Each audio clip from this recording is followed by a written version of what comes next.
कोलकाता के RG Kar medical hospital में 31 साल की रेजिडेंट डॉक्टर के रेप और मर्डर केस ने पूरे देश को हिलाकर रख दिया है। 14 अगस्त की रात को रिक्लेम द नाइट के प्रोटेस्ट देखने को मिले। हजारों औरतें और लोग सड़कों पर उतरे छोटे बड़े शहरों में जस्टिस की डिमांड करने के लिए। लेकिन इसी रात 40 के करीब गुंडे इस हॉस्पिटल में आकर प्रोटेस्टर्स पर हमला करने लग जाते हैं। प्रॉपर्टी को वैंडलाइज किया जाता है, पुलिस पर भी स्टोन पेल्टिंग करी जाती है और पुलिस को टीयर गैस का इस्तेमाल करना पड़ता है इन गुंडों को भगाने के लिए। कौन ये लोग थे, किस पार्टी से एफिलिएटेड थे, कोई नहीं जानता अभी। लेकिन वेस्ट बंगाल की चीफ मिनिस्टर ममता बनर्जी पर ब्लेम डाला जा रहा है इस रिपीटेड लॉ एंड ऑर्डर के फेलियर के चलते।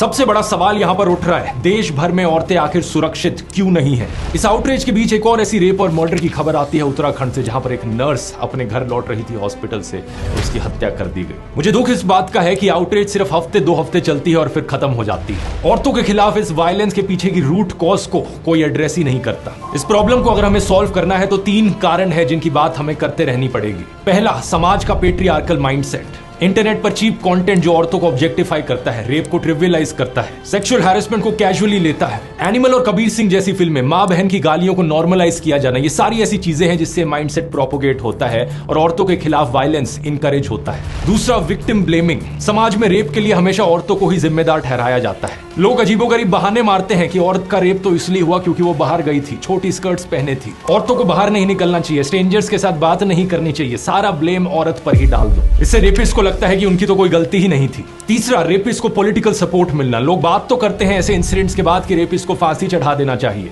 लेकिन असलियत में कॉन्विक्टेड रेपिस्ट के साथ क्या होता है ये देख लो। Convicted rapist Gurmeet Ram Rahim Singh, Haryana elections की वजह से इसे जेल से बाहर का रास्ता दिखाया जाता है। 20 साल की सजा में से इसने 235 दिन तो जेल के बाहर ही बिताए हैं। बिल्किस बानो के बलात्कारियों को मालाएं चढ़ाई जाती हैं, उन्हें संस्कारी बुलाया जाता है। बृजभूषण जैसे नेताओं को ओपनली सपोर्ट किया जाता है और कोई अगर पॉलिटिशियन रेपिस्ट बन गया तो उसके फेवर में रैलियां निकाली जाती हैं। अगर देश को सही में औरतों के लिए सुरक्षित बनाना है तो इन 3 चीजों पर काम करना होगा।